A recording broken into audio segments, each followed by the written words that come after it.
May 1, 2026 ലോകമെമ്പാടുമുള്ള യുദ്ധവിരുദ്ധ പോരാളികളുടെയും രാഷ്ട്രീയ നിരീക്ഷകരുടെയും കലണ്ടറുകളിൽ ഈ തീയതി ചുവന്ന മഷിയാൽ വട്ടമിട്ട് കഴിഞ്ഞു. ഇത് വെറും ഒരു തീയതിയല്ല, ഒരുപക്ഷെ ആധുനിക ലോകക്രമത്തിന്റെ ഗതി നിശ്ചയിക്കുന്ന അമേരിക്കൻ ജനാധിപത്യത്തിന്റെ അന്തസത്ത പരീക്ഷിക്കപ്പെടുന്ന ഒരു നിർണായക മുഹൂർത്തമാണ്. അമേരിക്കൻ പ്രസിഡന്റ് ഡൊണാൾഡ് ട്രംപ് വേണോ വേണ്ടയോ എന്നുള്ള രീതിയിലാണ് ഇപ്പോൾ കാര്യങ്ങൾ നടന്നുകൊണ്ടിരിക്കുന്നത്. എന്തായാലും നവംബറിലായിരിക്കും ആ ഒരു തീരുമാനത്തിന് ഒരു നിർണായക കാര്യങ്ങൾ ഉണ്ടാകുക. എന്തായാലും അതവിടെ ഇരിക്കട്ടെ. ഇറാന്റെ പരമാധികാരത്തിന് മേൽ അമേരിക്ക തൊടുത്തുവിട്ട മിസൈലുകൾക്ക് മറുപടിയായിട്ട് മിഡിൽ ഈസ്റ്റ് കത്തുമ്പോൾ ഈ US പ്രസിഡന്റ് ഡൊണാൾഡ് ട്രംപിന് മുന്നിൽ വലിയൊരു ഡെഡ് ലൈൻ തെളിയുകയാണ്. 1973 യുദ്ധാധികാര നിയമം അനുസരിച്ച് കോൺഗ്രസിന്റെ മുൻകൂർ അനുമതിയില്ലാതെ സായുധ സേനയെ വിന്യസിച്ച ഒരു പ്രസിഡന്റിന് പരമാവധി 60 ദിവസം മാത്രമേ യുദ്ധം തുടരാൻ അധികാരമുള്ളൂ. അതൊന്നാമത്തെ കാര്യമാണ് കേട്ടോ. ഇലക്ഷന്റെ കാര്യം പിന്നെയാണ്. എന്തായാലും ഫെബ്രുവരി 28 ആരംഭിച്ച ഈ ഒരു ആക്രമണം മെയ് 1 അതിന്റെ 60ാം ദിവസം പൂർത്തിയാക്കുമ്പോൾ ട്രംപ് ഒന്നുകിൽ പിന്മാറണം അല്ലെങ്കിൽ നിയമത്തെ വെല്ലുവിളിക്കണം. എന്തായാലും ട്രംപിന്റെ നിലപാട് എന്തായിരിക്കും എന്ന് കണ്ടറിയേണ്ടിയിരിക്കുന്നു.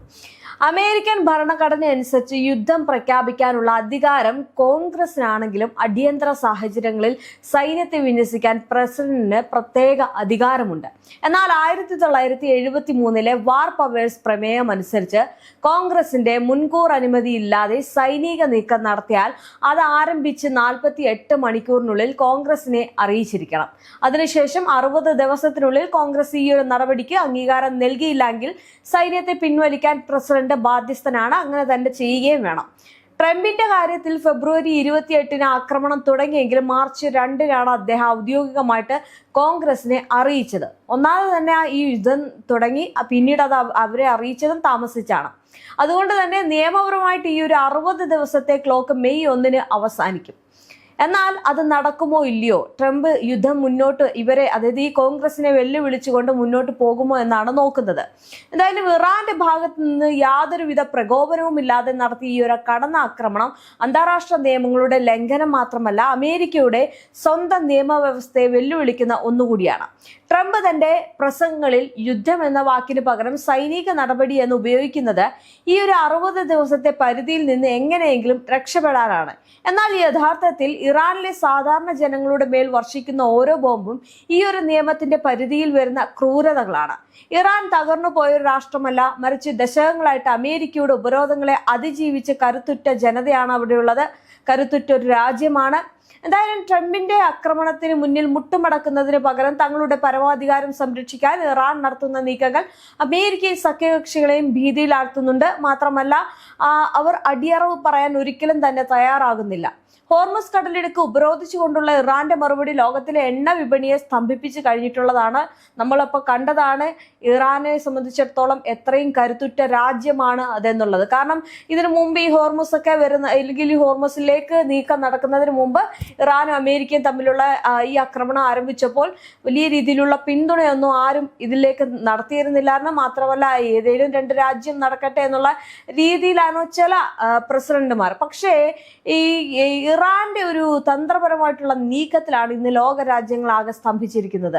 കാരണം അവർക്ക് ഇതിൽ ഇടപെട്ടേ പറ്റൂ, അമേരിക്കയെ സമ്മർദ്ദത്തിലാക്കിയേ പറ്റൂ, ഇല്ലെങ്കിൽ ഇറാൻ ഇത് തന്നെ ചെയ്യും എന്നുള്ളതാണ്. കാരണം ഒരു വിഭാഗം പാവപ്പെട്ട ജനങ്ങളെ കൊന്നൊടുക്കുന്ന രീതിയിലേക്ക്, കൊടും ക്രൂരതയിലേക്ക് ഈ അമേരിക്ക നീങ്ങുമ്പോൾ അതിനെ ചോദിക്കാനോ പറയാനോ ഇതുവരെ ആരും വന്നില്ല. ഇപ്പൊ ഈ അടുത്താണ് ഇറ്റലി വന്നത്.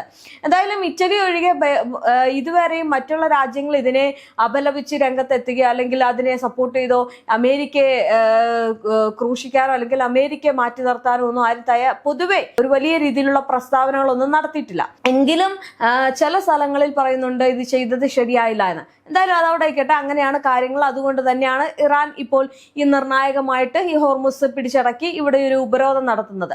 എന്തായാലും ക്രൂഡ് ഓയിൽ വില ബാരലിന് $110 കടന്നതോടെ ഏഷ്യൻ യൂറോപ്യൻ രാജ്യങ്ങളിലെ സാധാരണക്കാർ വലിയ വിലക്കയറ്റമാണ് നേരിടുന്നത്.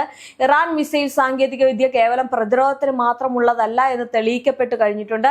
UAE ആമസോൺ ഡാറ്റാ സെന്ററുകൾക്കും ഫുജറൈ ഓയിൽ ടെർമിനലിനും നേരെ ഉണ്ടായിട്ടുള്ള ആക്രമണങ്ങൾ ഇറാന്റെ കൃത്യതയാർന്ന സൈനിക ശക്തിയുടെ തെളിവാണ്. അത് നമ്മൾ നമ്മൾ കണ്ടതാണ്. എന്തായാലും $270 ബില്യൺ നഷ്ടപരിഹാരം ഇറാൻ ആവശ്യപ്പെടുമ്പോൾ അത് തങ്ങളുടെ തകർക്കപ്പെട്ട അടിസ്ഥാന സൗകര്യങ്ങൾക്കും നഷ്ടപ്പെട്ട ജീവനങ്ങൾക്കും വേണ്ടിയുള്ള നീതിയുക്തമായിട്ടുള്ള ആവശ്യമാണ്. ലോകത്തെ വൻ ശക്തി എന്ന് അവകാശപ്പെടുന്ന അമേരിക്ക ഇറാന്റെ സൈനിക പ്രതിരോധത്തിന് മുന്നിൽ പതറുന്ന കാഴ്ചയാണ് നാം ഇപ്പോൾ കാണുന്നത്. 60 ദിവസത്തെ കാലാവധി കഴിയുമ്പോൾ ട്രംപിന് മുന്നിലുള്ള പ്രധാന പോംവഴി എന്ന് പറയുന്നത് 2001 സൈനിക ശക്തി ഉപയോഗത്തിനുള്ള അംഗീകാരം ഉപയോഗിക്കുക എന്നതാണ്. അതായത് 9/11 ആക്രമണത്തിന് ശേഷം ഭീകരവാദികൾക്കെതിരെ പോരാടാൻ പ്രസിഡന്റിന് നൽകിയ ഈ ഒരു അമിത അധികാരം ഇറാനെതിരെ പ്രയോഗിക്കാൻ ട്രംപ് ശ്രമിച്ചേക്കാം എന്നതാണ്. എന്നാൽ ഇറാൻ ഒരു ഭീകര സംഘടനയല്ല, മറിച്ച് ഐക്യരാഷ്ട്രസഭയിൽ അംഗത്വമുള്ള ഒരു പരമാധികാര രാഷ്ട്രമാണ്. 2001 നിയമം ഇറാനെതിരെ ഉപയോഗിക്കുന്നത് നിയമപരമായിട്ട് നിലനിൽക്കില്ല എന്ന് നിയമവിദഗ്ധർ ചൂണ്ടിക്കാട്ടുന്നുണ്ട് എങ്കിലും റിപ്പബ്ലിക്കൻ പാർട്ടിയുടെ പിന്തുണയോടെ ഇത് നടപ്പിലാക്കാനാണ് അമേരിക്ക ഒരു പറ്റ ശ്രമിക്കുന്നത്. ഇറാനെ ഒരു ശത്രുപക്ഷത്ത് നിർത്തി ഭീകരവാദി മുദ്ര ചാർത്തി യുദ്ധം നീട്ടിക്കൊണ്ടുപോകുന്നത് ട്രംപിന്റെ രാഷ്ട്രീയ തന്ത്രം മാത്രമാണ്. സൈന്യത്തെ പിൻവലിക്കുന്നത് ഇറാന്റെ ധാർമ്മിക വിജയമായിട്ട് കണക്കാക്കപ്പെടുമെന്നതിനാൽ തന്നെ ഈ ട്രംപ് ഈ നിയമത്തെ ദുരുപയോഗം ചെയ്യാൻ സാധ്യതയേറെയാണ്. ഇത് അമേരിക്കൻ ജനാധിപത്യത്തിനെ തന്നെ അല്ലെങ്കിൽ അതിന്റെ ഒരു പതനത്തെയാണ് സൂചിപ്പിക്കുന്നത്. എന്തായാലും യുദ്ധം അമേരിക്കയേക്കാൾ കൂടുതൽ തളർത്തുന്നത് അവരുടെ സഖ്യകക്ഷികളായിട്ടുള്ള ഗൾഫ് രാജ്യങ്ങളെയാണ്. UAE, സൗദി അറേബ്യ ഇപ്പോൾ അമേരിക്കയോട് സാമ്പത്തിക ഗ്യാരണ്ടി ആവശ്യപ്പെടുന്നത് തങ്ങളുടെ തകരുന്ന സമ്പദ് വ്യവസ്ഥയെ രക്ഷിക്കാനാണ്. കാരണം ദിനം പ്രതി അവർക്ക് ആകെ മൊത്തത്തിൽ സങ്കടമാണ്. കാരണം പശ്ചിമേഷ്യയെ സംബന്ധിച്ചിടത്തോളം ഈ പറയുന്നത് പോലെ തന്നെ ഹോർമുസ് തുറക്കുക എന്നത് അവരുടെ വലിയൊരു ആവശ്യമാണ്. സമാധാനം കൊണ്ടുവരിക എന്ന് പറയുന്നതും അവരുടെ വലിയൊരു ആവശ്യമാണ്. പക്ഷെ ഇത് രണ്ടും തൽക്കാലം നടക്കുന്നില്ല എന്നതാണ് അവരെ ഏറ്റവും കൂടുതൽ ആശങ്കപ്പെടുത്തുന്ന കാര്യം. എന്തായാലും അമേരിക്ക തുടങ്ങി വെച്ച ഈ ഒരു യുദ്ധത്തിന് തങ്ങൾ എന്തിനാണ് വില നൽകേണ്ടത് എന്ന ചോദ്യം ഇപ്പോൾ രാജ്യങ്ങളിൽ നിന്ന് ഉയരുന്നുണ്ട്. UAE സെൻട്രൽ ബാങ്ക് മേധാവി Khalid Mohammed Balama currency swap കരാറുകൾക്കായിട്ട് US ഫെഡറൽ റിസർവിനെ സമീപിച്ചത് യുദ്ധം തങ്ങളെ എത്രത്തോളം സാമ്പത്തികമായിട്ട് തകർക്കുന്നു എന്നതിന്റെ തെളിവാണ്. ഇനി മുൻകാല യുദ്ധങ്ങളിൽ ഗൾഫ് രാജ്യങ്ങൾ അമേരിക്കയ്ക്ക് പണം നൽകുകയായിരുന്നു പതിവെങ്കിൽ ഇത്തവണ കഥ മാറി. അമേരിക്ക പണം നൽകണമെന്നാണ് അവരുടെ ആവശ്യം. ഇത് അമേരിക്കൻ ഡോളറിന്റെ ആഗോള ആധിപത്യത്തിന് ഭീഷണിയാവുകയും ഗൾഫ് രാജ്യങ്ങൾ ചൈനീസ് യുവാനിലേക്ക് തിരിയാൻ പ്രേരിപ്പിക്കുകയും ചെയ്യും. ഇറാന്റെ നീതിക്ക് വേണ്ടിയുള്ള പോരാട്ടം പരോക്ഷമായിട്ട് ഡോളർ രാഷ്ട്രത്തെയും തകർക്കുകയാണ്. എന്തായാലും ഇറാനും അമേരിക്കയും തമ്മിലുള്ള സമാധാന ചർച്ചകൾ പരാജയപ്പെടുന്നത് ട്രംപിന്റെ വിട്ടുവീഴ്ചയില്ലാത്ത സമീപനം മൂലമാണ്. 100% സംതൃപ്തി വേണമെന്ന ട്രംപിന്റെ വാശി ഒരു ചർച്ചയല്ല, മറിച്ച് അത് ആജ്ഞാപിക്കലാണ്. പാകിസ്ഥാനിൽ നടന്ന ചർച്ചകൾ ഫലപ്രദമാകാതിരുന്നത് അമേരിക്കയുടെ ഈ ഒരു അഹങ്കാരം കാരണമാണ്. എന്തായാലും മെയ് 1 ശേഷവും യുദ്ധം തുടർന്നാൽ അത് അന്താരാഷ്ട്ര തലത്തിൽ ട്രംപിനെ ഒറ്റപ്പെടുത്തും. റഷ്യയുടെയും ചൈനയുടെയും പിന്തുണയോടെ ഇറാൻ നടത്തുന്ന നയതന്ത്ര നീക്കങ്ങൾ അമേരിക്കയെ പ്രതിരോധത്തിലാക്കിയിട്ടുണ്ട്. ഇറാന്റെ സമ്പുഷ്ട യുറേനിയം ശേഖരവും എണ്ണ സമ്പത്തും കൈക്കലാക്കുക എന്ന ഗൂഢലക്ഷ്യം ലോകത്തിന് മുന്നിൽ വെളിപ്പെട്ട് കഴിഞ്ഞിട്ടുണ്ട്. എന്തായാലും മെയ് 1 ആകുമ്പോൾ ട്രംപിന് മുകളിൽ 2 വഴികളേ ഉള്ളൂ. ഒന്നുകിൽ നിയമത്തെ ബഹുമാനിച്ച് സൈന്യത്തെ പിൻവലിക്കുക, അല്ലെങ്കിൽ ഒരു സ്വേച്ഛാധിപതിയെ പോലെ നിയമം ലംഘിച്ച് യുദ്ധം തുടരുക.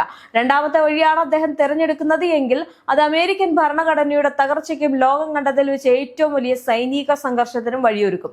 ഇറാന്റെ ഭാഗത്തു നിന്നുള്ള പ്രതിരോധം ഇനിയും ശക്തമായി കഴിഞ്ഞാൽ അമേരിക്കയ്ക്ക് ഇതൊരു 2ാം വിയറ്റ്നാമായിട്ട് മാറാൻ സാധ്യതയുണ്ട്. ഈ ഒരു യുദ്ധം ട്രംപിനെ സംബന്ധിച്ചിടത്തോളം ഒരു തെരഞ്ഞെടുപ്പ് തന്ത്രമായിരിക്കാം. എന്നാൽ ഇറാന്റെ ജനതയ്ക്ക് ഇത് നിലനിൽപ്പിനായിട്ടുള്ള പോരാട്ടമാണ്. ലോകം ആവശ്യപ്പെടുന്നത് ചോരപ്പുഴയല്ല, മറിച്ച് ചർച്ചകളിലൂടെയുള്ള സമാധാനമാണ്. 60 ദിവസത്തെ ഘടികാരം നിലയ്ക്കുമ്പോൾ നീതിയുടെ പക്ഷം പിടിക്കാൻ ലോകരാഷ്ട്രങ്ങൾ തയ്യാറാകുമോ അതോ അമേരിക്കൻ ധിക്കാരത്തിന് മുന്നിൽ നിശബ്ദരാകുമോ എന്നത് കണ്ടറിയണം. എന്തായാലും മറുവശത്ത് തളരാതെ ഇറാൻ നിൽക്കുന്നുണ്ട്. ഇറാൻ നാശനഷ്ടങ്ങളും പ്രയാസങ്ങളും അവർക്കുണ്ടായിട്ടുണ്ടെങ്കിലും തകർച്ചയേക്കാൾ വേഗത്തിൽ അവർ തിരിച്ചു വന്നു എന്നതാണ് പ്രധാനം. എത്ര വലിയ അടിയേറ്റാലും വീഴാതെ പൊരുതി നിൽക്കാൻ കഴിയുന്ന ഒരു രാജ്യമാണ് ഇറാൻ. അതാണ് അവരുടെ വിജയം. എന്തായാലും ഇറാന്റെ ഈ ഒരു അനുഭവം ലോകത്തിന് വലിയൊരു പാഠം നൽകുന്നുണ്ട്. ഭാവിയിലെ യുദ്ധങ്ങളിൽ ജയിക്കുക എന്നത് ആയുധങ്ങളുടെ എണ്ണം കൊണ്ട് മാത്രമല്ല തീരുമാനിക്കപ്പെടുന്നത്. ആക്രമണത്തിന് ശേഷം ആരാണ് വേഗത്തിൽ ലൈറ്റുകൾ തെളിയിക്കുന്നത്, അല്ലെങ്കിൽ ട്രെയിനുകൾ ഓടിക്കുന്നത്, ഇന്ധനം എത്തിക്കുന്നത്, ഫാക്ടറികൾ പ്രവർത്തിപ്പിക്കുന്നത്, ജനങ്ങളെ രാജ്യത്ത് നിലനിർത്തുന്നത്, അതാണ് യഥാർത്ഥ ശക്തി നിർണ്ണയിക്കുക. എന്തായാലും ആ അളവുകോൽ നോക്കുമ്പോൾ ഇറാൻ വെറും യുദ്ധം അതിജീവിച്ച രാജ്യമല്ല, പ്രതിസന്ധിയെ എഞ്ചിനീയറിംഗ് സംഘടന, സാമൂഹിക മനോഭാവം എന്നിവ കൊണ്ട് നേരിടാൻ കഴിയുന്ന ഒരു മാതൃകയായിട്ട് മാറിയിരിക്കുകയാണ്. അതിനാലാണ് ഇന്നത്തെ പശ്ചിമേഷ്യൻ രാഷ്ട്രീയത്തിൽ ഇറാനെ കുറിച്ചുള്ള ചർച്ച മിസൈലുകളോ ഉപരോധങ്ങളോ മാത്രം ഒതുങ്ങാത്തത്. ലോകം ഇപ്പോൾ ചോദിക്കുന്നത് മറ്റൊന്നാണ്. ഒരു രാജ്യം എത്ര വേഗത്തിൽ സ്വയം പുനർനിർമ്മിക്കാനാകും? ആ ചോദ്യത്തിന് ഇറാൻ നൽകിയ മറുപടിയാണ് ഇത്രയും ശ്രദ്ധ നേടുന്നത്. എന്തായാലും ഇറാനെ സംബന്ധിച്ചിടത്തോളം ഇറാൻ തളർന്നിട്ടില്ല. ഈ 60 ദിവസം എന്നുള്ളത് അമേരിക്കയുടെ മാത്രം കാര്യമാണ്. അമേരിക്ക പിന്തിരിഞ്ഞില്ലെങ്കിൽ ഇറാൻ തന്റെ വജ്രായുധം എടുക്കുമെന്നതിൽ സംശയമില്ല.